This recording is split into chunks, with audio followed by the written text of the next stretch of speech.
Hello বন্ধুরা, আশা করি তোমরা সব ভালো আছো। আজকে আমি বানাবো ব্রাহ্মী শাকের বড়া।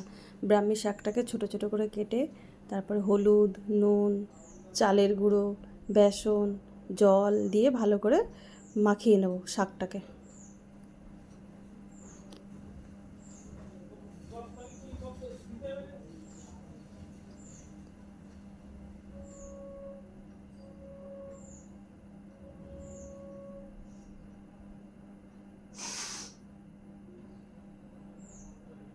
এরপর একটা কড়াই গরম করে তারপর ওতে সাদা তেল দিয়ে তেলটাকে গরম করে আমি এই শাকগুলোকে বড়ার মতো করে এই গরম তেল এক এক করে সব দিয়ে দেবো।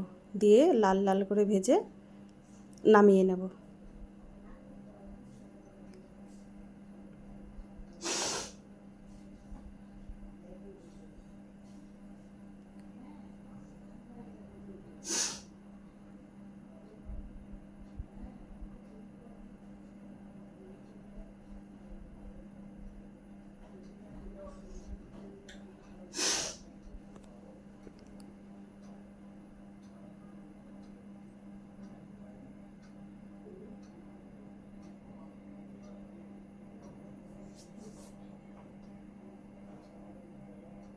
আমার এই রেসিপিটা যদি আপনাদের ভালো লাগে, লাইক, কমেন্ট, শেয়ার করবেন। আপনারা সবাই ভালো থাকবেন, সুস্থ থাকবেন।